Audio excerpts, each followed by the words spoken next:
Magandang araw sa lahat. Ako si Rina Santos. At ngayon ay pag-uusapan natin ang paksang ito. Mga patakaran sa pasaporte na dapat mong malaman.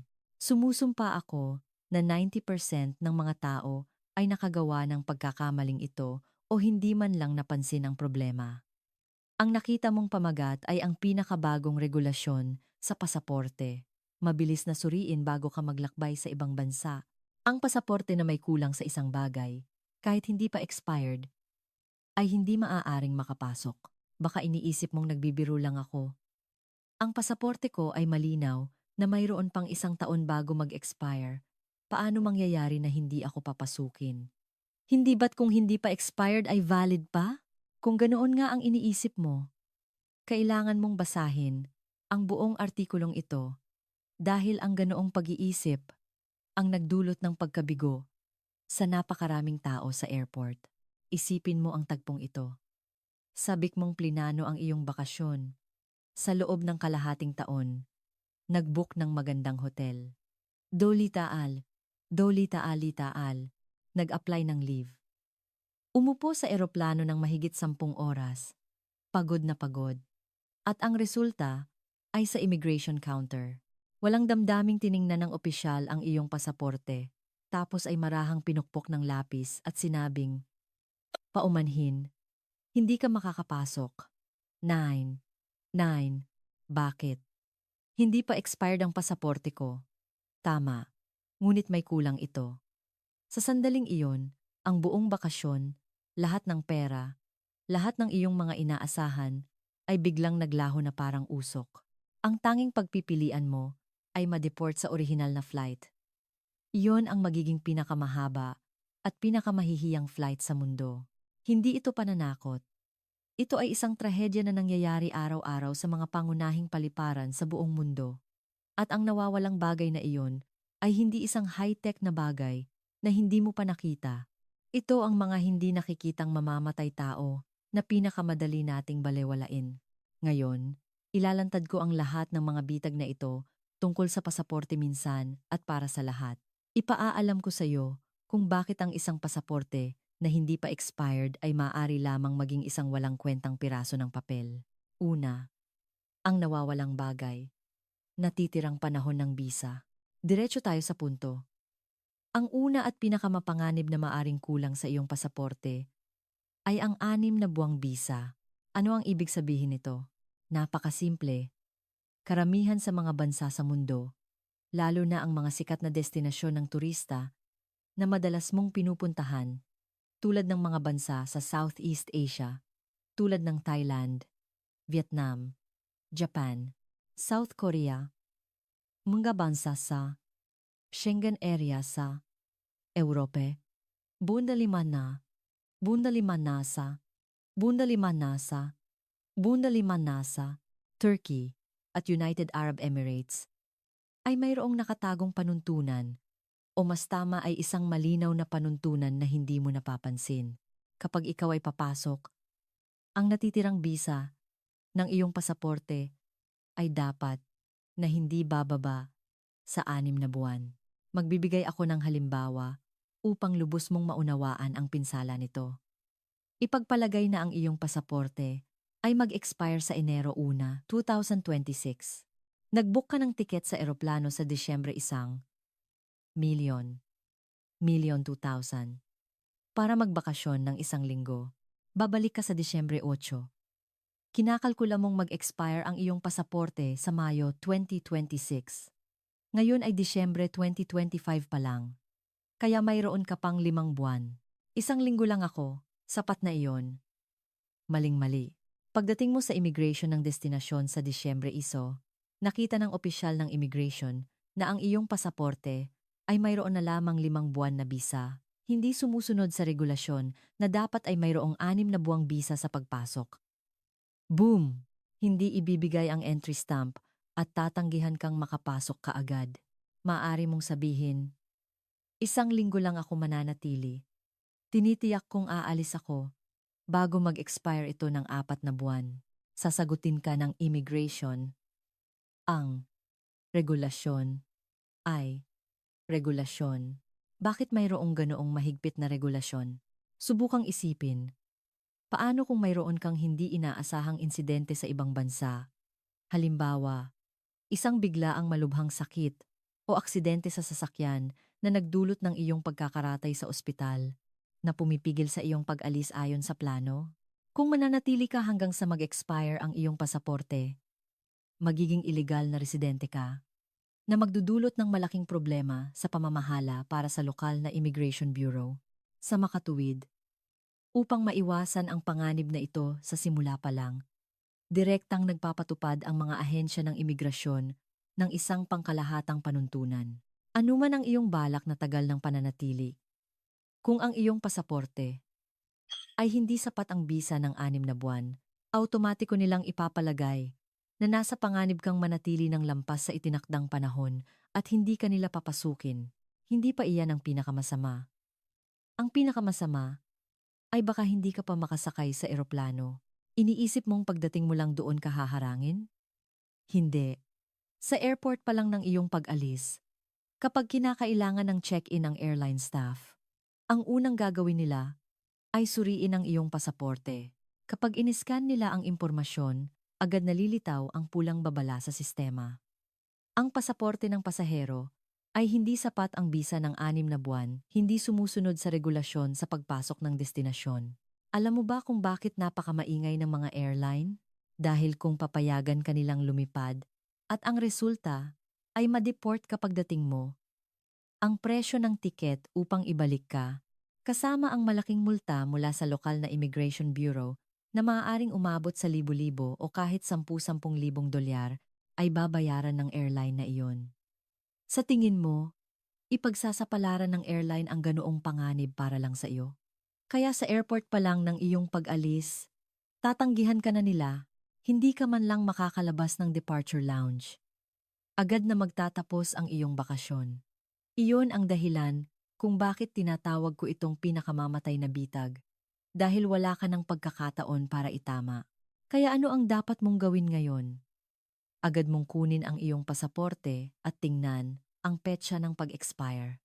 Pagkatapos, ibawas ang 6 na buwan mula sa petsa na iyon. Halimbawa, kung ang iyong pasaporte ay mag-expire sa Disyembre 31, 2026, pagkatapos ibawas ang 6 na buwan, ito ay magiging Hunyo 30, 2026. Ang petsang ito ay ang aktual na petsa ng pag-expire ng iyong pasaporte. Kailangan mong tapusin ang lahat ng iyong mga biyahe at makauwi bago ang Hunyo 30, 2026. Ang personal kong payo ay kapag ang iyong pasaporte ay mayroon na lamang 1 taon na bisa, agad na itong iparenew. Huwag maghintay hanggang sa magkaroon na lamang ito ng 17 wait buwan bago mo isipin. Dahil ang visa ng maraming sikat na bansa, tulad ng visa ng US, ay nangangailangan din na ang iyong pasaporte ay mayroong bisa na higit sa 6 na buwan kapag nag-apply. Kung maghihintay ka hanggang sa huling minuto, baka hindi ka pa magkaroon ng sapat na oras upang mag-apply ng visa. Huwag ipagsapalaran ang iyong susunod na biyahe para lamang sa ilang buwan ng paggamit, ang pustahan na ito ay hindi mo maaaring matalo. A photo of a Philippine passport with an open page showing the personal information and a signature line. The passport is held by a hand, and the background is a blurred image of an airport check-in counter. Pangalawa, ang nawawalang bagay. Walang laman na pahina. Suriin natin ang pangalawang nawawalang bagay. Maaari mong sabihin na ang iyong pasaporte ay mayroon pang 5 taon bago mag-expire, kaya ang regulasyon sa 6 na buwan ay hindi nakakaapekto. Kung gayon, tingnan ang mga pahina sa loob ng iyong pasaporte. Napupuno na ba ang mga ito ng iba't ibang selyo? Ipinagmamalaki mo ba ang mga ito bilang patunay ng iyong mga magagarang paglalakbay? Mag-ingat. Ang pangalawang bagay na kulang sa iyong pasaporte ay ang mga walang laman na pahina para idikit ang visa. Ito ay isa pang bitag na marami ang nakakaligtaan. Maraming tao ang nag-iisip na sapat na kung mayroon pa ring 1 o 2 espasyo sa pasaporte kung saan maaaring isingit ng immigration officer ang isang selyo. Ganap na mali. Una, kailangan mong malinaw na makilala ang mga pahina para sa visa at mga pahina para sa mga tala. Lumiko sa huling ilang pahina ng iyong pasaporte. Karaniwang may nakasulat na tala o mga endorsement. Ang mga pahinang ito ay ginagamit para sa mga opisyal na ahensya upang magdagdag ng impormasyon kapag may pagbabago, halimbawa, pagbabago ng pangalan. Ang mga pahinang ito ay ganap na hindi maaaring gamitin para sa mga selyo o visa. Maraming bansa ang nagtatakda na kapag ikaw ay papasok, ang pasaporte ay dapat na mayroong hindi bababa sa isa o dalawang pahina ng visa na ganap na walang laman. Pansinin ang paggamit ko ng salita, ganap na walang laman. Ano ang ibig sabihin ng ganap?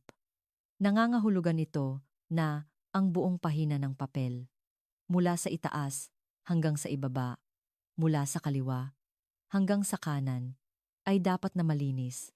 Walang anumang selyo. Bakit napakahigpit ng kinakailangan? Una, ang entry at exit stamps ay kailangang ilagay sa parehong pahina para sa madaling pamamahala. Pangalawa, ang ilang bansa ay hindi nagbibigay ng maliit na selyo kundi isang buong pahinang sticker ng visa. Halimbawa, ang visa na natatanggap sa airport, visa on arrival, ng ilang bansa. Kung wala kang ganap na walang laman na pahina, saan nila ididikit ang visa sticker na iyon? Isipin mo na lumipad ka sa isang bansa na nagpapahintulot ng visa sa pagdating. Napakasigla mo. Iniisip na hindi na kailangang mag-apply ng visa ng maaga. Napakadali. Pagdating mo sa counter, ibinigay mo ang iyong pasaporte at pera. Binaligtad ng opisyal ang iyong pasaporte at natuklasan na mayroon na lamang ilang maliliit na bakante. Wala ni isang pahina ang ganap na walang laman para idikit ang visa. Ano ang gagawin niya? Puno siya ng panghihinayang na ipaalam sa iyo na ang iyong pasaporte ay hindi sapat, hindi maaaring magbigay ng visa. Hindi ka makakakuha ng visa na nangangahulugang hindi ka makakapasok. Ano ang magiging resulta? Madeport. Alam kong may mga magtatalo. Noong nakaraan, pumunta ako sa bansa X. Mayroon na lamang kalahating pahina ang aking pasaporte. Ngunit binigyan pa rin nila ako ng selyo. Ito ay dahil mapalad ka. Ipinupusta mo ang iyong 10 milyong piso para sa iyong bakasyon. Sa kung mabuti ba ang mood ng immigration officer sa araw na iyon, kung mahigpit ba siya, bukod pa rito, ang mga kinakailangan ng ilang bansa ay mas kakaiba. Halimbawa, may mga bulong-bulungan na ang South Africa ay nangangailangan ng dalawang magkatabing walang laman na pahina ng visa. Gusto mo ba talagang suriin at ipusta sa bawat bansa? Paano harapin ang bitag ng walang laman na pahina? Napakasimple. Pareho pa rin ang lumang kasabihan. Kunin ang iyong pasaporte at bilangin mo mismo. Baliktarin ang iyong pasaporte mula sa unang pahina hanggang sa huling pahina. Laktawan ang huling mga pahina ng tala. Tingnan kung ilang ganap na malinis na pahina ang natitira sa iyo. Kung isa o dalawa na lang, huwag mag-atubiling. Agad na gumawa ng bagong pasaporte. Huwag manghinayang. Ang pasaporte ay hindi isang album ng koleksyon ng mga selyo. Ang function nito ay para sa paglalakbay, hindi para sa koleksyon. Kung hindi nito masisiguro ang iyong maayos na paglalakbay, ito ay isang walang kwentang aklat lamang. Magdagdag lang ng kaunti. Noong una, pinahihintulutan ng ilang bansa ang pagpapahaba ng mga pahina, ngunit ang pandaigdigang trend ngayon ay hindi na nagdadagdag ng mga pahina, kundi nagbibigay lamang ng bagong pasaporte dahil sa chip ng pasaporte at mga issue sa seguridad.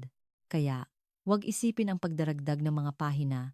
Ang pagkuha ng bago ay ang pinakamasigurado. A close-up shot of an open Philippine passport with fingers pointing to a blank page. The background is blurred, suggesting a travel or airport setting. Pangatlo, ang nawawalang bagay. Pisikal na integridad. Pag-usapan natin ang pangatlong nawawalang bagay. Ito ay mas mahirap matukoy. Ang iyong pasaporte ay mayroong mahabang bisa, sapat din ang mga walang laman na pahina, ngunit maaari ka pa ring tanggihan dahil ang iyong pasaporte ay kulang sa pisikal na integridad. Ibig sabihin, ito ay nasira. Nasira? Ayos pa naman ang pasaporte ko. Medyo luma lang ang takip at medyo baluktot lang ang sulok. maliit na bagay lang sa tingin mo ang nasira. Sa mata ng mga opisyal ng imigrasyon, napakalawak ng kahulugan ng pinsala at mayroon silang 100% discretionary power. Ililista ko ang ilang karaniwang uri ng pinsala na sa tingin mo ay walang problema, ngunit sa katunayan ay napakaseryoso. Pinsala dahil sa pagkabasa o pagkalubog sa tubig. Ito ang pinakakaraniwan. Hindi sinasadyang nahulog ang pasaporte sa tubig o nabasa sa ulan, dali-dali mong pinulot at pinatuyo. Pagkatapos matuyo, ang mga pahina ay naging kulubot. Medyo namantsahan ang kulay. Iniisip mong hanggat nababasa pa rin, ang impormasyon ay ayos lang. May problema iyan. Ang pagkakabasa ay magdudulot ng pagdududa kung nasira ba ang chip sa pasaporte o kung may pinakialaman ba ang larawan. Napunit na pahina, kahit maliit na punit lang sa pahina ng visa o medyo maluwag lang ang tahi ng pasaporte. Sa mata ng customs, iyon ay maaaring tanda ng pagtatangkang baguhin ang mga pahina sa loob, mga sulat o marka sa takip o sa loob ng pahina. Maraming magulang ang nagkakamali dito. Ang mga bata sa bahay. Hindi alam. Ay kukuha ng panulat at magpipinta ng ilang linya sa pasaporte. Iniisip mong kung hindi mabura, ay ayos lang. Hindi naman nakapinta sa larawan. Ganap na hindi. Ang pasaporte ay isa sa mga pinakaseryosong opisyal na dokumento sa mundo. Anumang hindi opisyal na tala, pagbabago, o marka ay itinuturing na pagdudumi at pagbabago ng dokumento. Pinsala sa electronic chip. Karamihan sa mga pasaporte ngayon ay electronic passports na mayroong chip sa loob. Kung ilalagay mo ang iyong pasaporte malapit sa isang lugar na may malakas na magnetic field, halimbawa, ang magnetic lock ng ilang uri ng bag, o kung ikinukumpuni mo ito na nagdulot ng pinsala sa chip at hindi ito mabasa ng makina, bagaman maaring lumipat ang opisyal sa pagbabasa ng barcode sa iyong personal information page. Kung makatagpo ka ng isang mahigpit na opisyal ng imigrasyon, mayroon silang buong karapatan na magduda sa hindi kumpletong function ng pasaporte at tanggihan ka. Red Alert Zone, mga hindi opisyal na selyo. Kailangan kong bigyang diin ang puntong ito. Maraming tao ang pumupunta sa mga sikat na atraksyon, tulad ng Intramuros sa Maynila, ang mga rice terraces sa Banawe, o ang checkpoint sa Corregidor. Doon, mayroong mga souvenir stamp na maaari mong ilagay sa iyong pasaporte. Iniisip mong, wow, ang ganda! Lagyan ko ng isa. Ang paglagay mo ng selyo na iyon ay nagdulot ng pagkawala ng halaga ng iyong pasaporte. Tandaan, ang pasaporte ay pinapayagang magkaroon lamang ng mga opisyal na entry at exit stamps at visa mula sa mga soberanong bansa. Kung maglalagay ka ng souvenir stamp mula sa isang atraksyon, sa legal na aspeto, ito ay isang kilos ng pagdudumi at pagbabago ng dokumento ng estado. Mapalad ka, hindi maingat na tiningnan ng immigration. Pinayagan ka, hindi ka mapalad, nakatagpo ka ng isang mahirap na opisyal. Halimbawa, ang mga immigration officers sa US o Europe ay napakasensitibo sa isyong ito. Binaligtad niya ang pahina na iyon. Nakakita ng selyo na hugis Pasko o ng logo ng isang restaurant, agad siyang magdedesisyon na hindi valid ang iyong pasaporte. Dahil hindi niya matukoy kung ang selyo na ito ay ikaw mismo ang naglagay o isang pekeng organisasyon ang naglagay. Ipalalagay niya na ang iyong pasaporte ay pinakialaman. Paano ito lulutasin? Una, protektahan ang iyong pasaporte na parang mga mata mo. Bilhan ito ng lalagyan. Huwag itapon ng basta-basta sa bag na halo-halo sa mga susi. Bote ng tubig. Napakasensitibo nito. Pangalawa, ganap, ganap, ganap, na huwag maglagay ng anumang souvenir stamp sa iyong pasaporte. Gusto mong maglagay ng selyo, ilagay sa iyong notebook, sa iyong damit, saan man. Ngunit hindi sa iyong pasaporte. Pangatlo, kung sakaling may mangyari, halimbawa, nabasa, nakagat ng aso, huwag umasa sa swerte, huwag subukang ayusin ng tape o patuyuin ng hair dryer. Ang tanging pagpipilian mo ay mag-apply para sa bagong pasaporte kaagad. Huwag pumunta sa airport upang makipagtalo sa ground staff at immigration na, "Hindi ko sinasadya, ako pa rin naman ang nasa larawan." Walang makikinig sa iyong paliwanag. Sa harap ng kaseryosohan ng dokumento, ang lahat ng kwento ay nagiging walang kabuluhan. A slightly damaged Philippine passport with a visible water stain on the cover and a slightly bent corner resting on a wooden table. Pang-apat, ang mga nawawalang mahalagang detalye. Tatlong pangunahing bitag.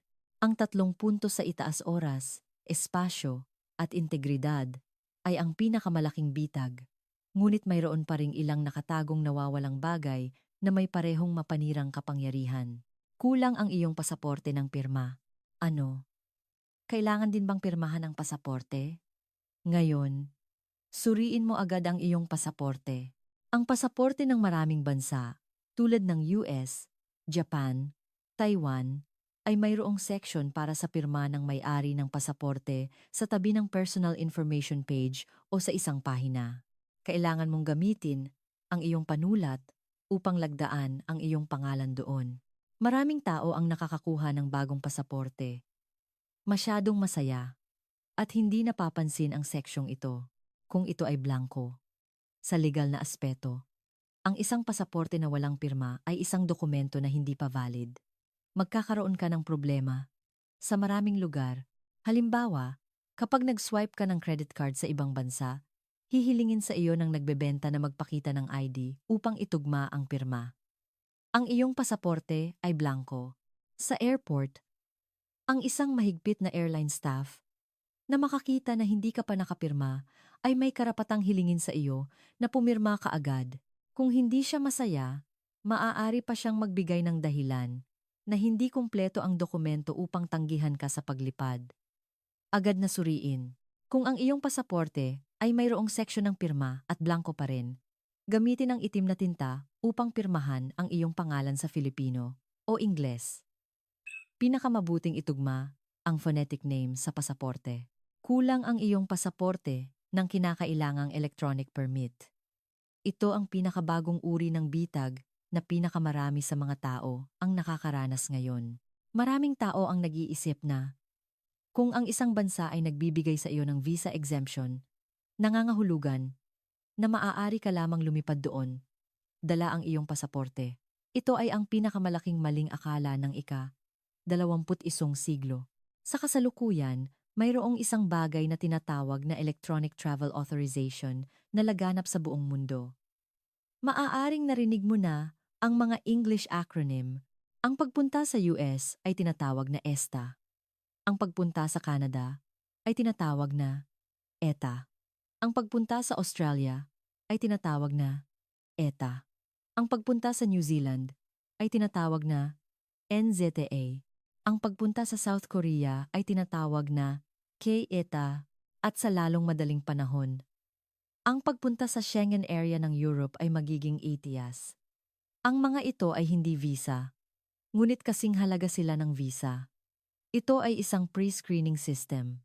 Bagaman exempt ka sa visa, kailangan mong mag-online, punan ang isang serye ng personal na impormasyon, magbayad ng maliit na bayad na ilang dolyar hanggang 10-10 dolyar ng US, hindi bababa sa 72 oras bago ang pag-alis upang maaprubahan ng bansang iyon ang iyong biyahe.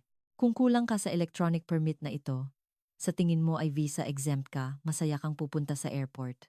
Iskan ng airline staff ang iyong pasaporte at ipapakita ng sistema ng computer na walang travel permit. Hindi mo man lang makukuha ang iyong boarding pass. Pareho ang resulta sa pasaporte na expired sa loob ng 6 na buwan. Gintong panuntunan. Huwag kailanman ipagpalagay na ang visa exemption ay nangangahulugan lamang ng paglipad. Bago mag-book ng anumang tiket sa eroplano, ang unang hakbang ay palaging bisitahin ang opisyal na website ng Immigration Bureau o ang embahada ng bansang iyon. Upang lubusang suriin, huwag basahin ang mga travel blog. Maaaring luma na ang impormasyon doon. Kailangan mong bisitahin ang opisyal na website. Tingnan ang seksyon ng mga regulasyon sa pagpasok at malinaw na tingnan kung ito ay ganap na visa exempt o visa-exempt. Ngunit nangangailangan ng Electronic Travel Permit, ETA, o maaaring mag-apply ng visa sa pagdating o kailangan talagang mag-apply ng visa ng maaga. Isang maling hakbang at ang iyong biyahe ay maglalaho. Kulang ang pagkakapare-pareho ng impormasyon sa pasaporte at tiket sa eroplano. Ang huling nawawalang bagay ay ang pagkakapare-pareho. Ang impormasyon sa iyong pasaporte at ang impormasyon sa iyong tiket sa eroplano ay dapat na magkatugma ng 100%. Ang pinakakaraniwang pagkakamali ay ang pagbaliktad ng apelyido at pangalan. Halimbawa, ang pangalan mo ay Juan Santos de la Cruz. Ngunit kapag nag-book ka ng tiket, inilagay mo ito bilang De La Cruz Juan Santos.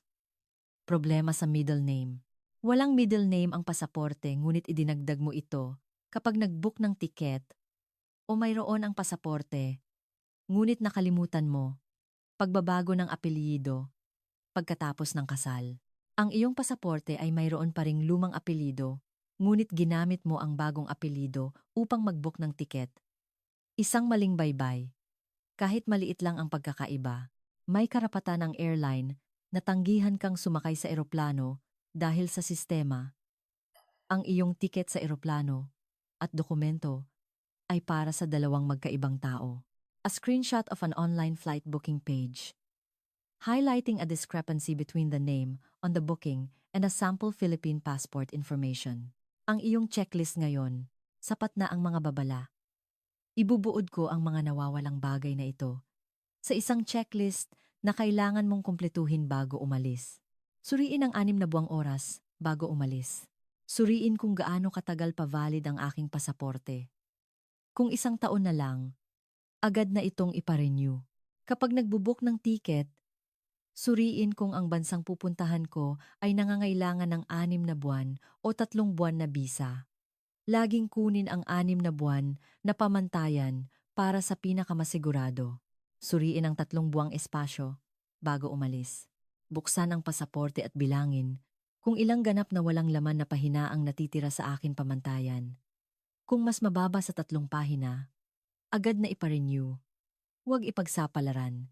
Suriin ang aktual na kondisyon. 1 linggo bago umalis. Nasira ba ang pasaporte? Nabasa o napinturahan ng bata? Nalagdaan ko na ba ang seksyon ng pirma sa pasaporte? Pinakamahalaga, ang bansang pupuntahan ko ba ay nangangailangan ng bisa? ETA ng maaga. Nagawa ko na ba ito?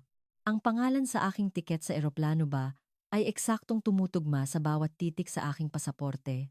Suriin mo muli ang 3 puntos na ito bago umalis. Tinitiyak kong maiiwasan mo ang hindi bababa sa 99% ng panganib na tanggihan kang makapasok dahil sa issue ng pasaporte. Ang pasaporte, ang iyong tanging identification document sa ibang bansa. Mas mahalaga ito kaysa sa iyong wallet at telepono. Huwag kailanman isipin na kung hindi pa expired ay ayos lang ang lahat. Ang mga taong na-deport at umiiyak sa airport, ang pasaporte sa kanilang kamay ay hindi rin expired. Kulang lang sila sa mga bagay na tinalakay natin ngayon. Kulang sa oras, kulang sa espasyo, kulang sa integridad, at kulang sa paghahanda bago ang biyahe. Sana ang artikulong ito ay magsilbing babala para sa lahat ng malapit ng maglakbay. A stylized illustration of a person holding a Philippine passport with a checklist next to it and various icons representing travel elements like a plane, suitcase, and world map, set against a bright, encouraging background.